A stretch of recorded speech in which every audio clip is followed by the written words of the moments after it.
We are on the morning break in the questioning of Julian McKinney. Julian McKinney was Detective Chief Inspector of the Special Demonstration Squad from 2005 until 2006. He then became superintendent in charge of the unit. He was brought in by Tony Fuller, who was involved in one of the reviews, with the Crane Review, who told him that the unit was in need of modernisation. There was a desire to, because of Julian McKinney's background in covert policing for criminal cases. He was brought in order to modernise the SDS and make it in line with the legal requirements, basically make it legal. I'm joined off screen by Jessica, who has been following this morning's hearing. What did you make of what Tony, about what he had to say? It's quite difficult to sort of listen. I keep drifting off. He does sort of drone on quite a lot. I mean, hilariously, he said that when he came in, the SDS was described to him as the jewel in the crown. Yes, he said that a couple of times, the jewel in the crown. Yeah. Yes, it doesn't even have sort of the sense to say, you know, this is how it was described, and you know, I later found out it wasn't. And I get the impression because so many of the officers have been very critical of him, incredibly critical of him, and we heard a lot of the Don Ramble, who's asking the questions, who again, his normative determinism is very difficult to follow, because he repeats himself so many times when he asks questions. But he brought up a lot of the comments that other undercover officers and managers had made about Julian McKinney, which have been incredibly critical, talking about a toxic environment, about him not being present. And these were put to him. I really felt he was being incredibly generous in response, and was trying to be incredibly polite. So he talked about how bright they were, how good he thought the relationship with them had been. He said, well, that's their opinion. That's their opinion. And there was a lot of talk about it being their opinion. But he was like blowing smoke up the arse of the unit, quite frankly. But given what he said in such substantive terms, he was incredibly critical. Yeah, I mean, he said with the toxic environment, but then I would imagine, I mean, I guess he was brought in as sort of like the new broom, and I can imagine they didn't want to change. They didn't want to be brought, described as the land that time forgot. And yeah, they would sort of had to have been dragged kicking and screaming into sort of like the modern age and legality.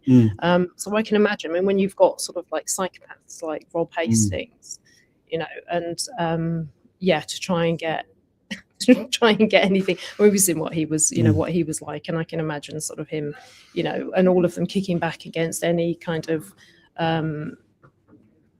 anyone trying to sort of like modify their behaviour. I mean, so far he's talked, a lot of things that he's spoken about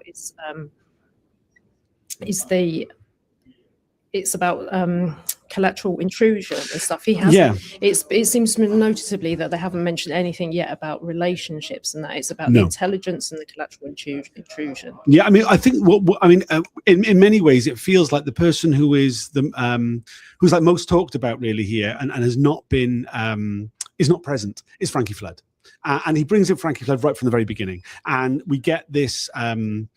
The way in which Frankie Flood does this research into the authorizations of the undercover officers before he even starts on the unit, and he says, immediately he goes, look, the collateral intrusion is not being addressed. It's not being given the due diligence required of it, and that the deployments. I mean, essentially the way that it's been talked about, because he's used to this sort of management speak. He talks about the suppliers and the customers. And he said basically they'd come from a world of covert policing and criminal cases where the customer of the intelligence would go to the undercover officer unit and say, we have got this particular need for certain intelligence. We want one of your officers to go in and provide this intelligence for us so that we can go on and prosecute. And so this wasn't happening whatsoever with the SDS. In fact, the customers had no knowledge of what the supplier was actually doing. So you're in a situation where undercover officers were quite speculatively being deployed. He said there was a huge problem with the tasking, that there was no connection between that, and that needed to change. He wanted to modernize that. He wanted to change that. But he was being made very aware that they were incredibly resistant to that. And we had this weird thing with him going on about how bright they were, what good officers were they were, what wonderful work they'd done in the past. It was a wonderful unit, but they were resistant to the change that had to happen. And he pointed out that the problem was that so much of what they were doing wasn't legal. And that it was, at that, I think he's kind of skirting around the issues around that. But I think that is one of the key things. He talked about in terms of the Working Time Directive and European laws that were and regulations that were coming in. But the fact was that the SDS weren't following police rules and regulations that pre-existed any of that, which I think, hopefully we'll get to more detail of that. There was a breach. And I think some of the strongest things he said about where they were going wrong is covered in that breach. And we're not allowed to talk about them, which is very frustrating because I think he was the most incredibly damning things he said were during the time of the breach. Actually, I think that the thing that's most damning that he said wasn't actually the breach topic. It was just in that 3-minute window, 4-minute window, whatever it was, where we can't report on it. But I think suffice to say, he knew that some of the deployments the SDS were involved had no policing purpose whatsoever. One of the things I thought was particularly interesting was when we got to when we looked at his SWOT document, which was where he brought together all the different recommendations that had come through from the Bolton Review, from the Crane Review, and in that, and the first thing he says about the strength. The biggest strength of the SDS, number one on the list, was their disruptive capabilities. The fact they'd been able to disrupt the G8, they've been able to disrupt the dicey protests. He talks about Reclaim the Streets. He said that this was their great strength, and this was the area which the customers were most pleased with it. And it was put to him, well, this was disrupting lawful protest. To which he said, yes, absolutely. This was disrupting lawful protest, which obviously has got a big part to play in our democracy, but that was the strength of the unit, which I think goes to the heart of what was wrong with them, quite frankly. It was it. And I'm butting in. Sorry, do you want to join? I'm joined by Kate Wilson. I'm not supposed to be here. I was just listening to catch up because I arrived late. But I think it's really important to say that the SDS managers that we have heard from have almost uniformly, with the exception of Janet Williams yesterday, flatly denied that they were involved in any kind of disruption because they know it was unlawful. What is incredibly frustrating is that there it is in black and white on the documents we were shown today. None of these documents have been shown to previous witnesses. Admittedly, okay, this is something which McKinley wrote in 2005, but previous witnesses, even though it was after their time, it could be shown to them going, look, this was the strength, this was the historic, this is his review, look at the historic strengths. But even without that, we've seen the documents about the attempts to disrupt RTS during the Mayday run up to Mayday 2000, where they quite clearly say that. We've seen the documents where HM118 is being pulled out of globalized resistance, and they discuss whether to mount a disruptive organization and basically destroy globalized resistance from within or not. And when those documents have been put to the managers, Dell specifically said of that last document, that was just for Janet Williams. That wasn't real. That was just us appeasing the managers because she was concerned about the officers' welfare. We wanted to make clear the kind of power that we had.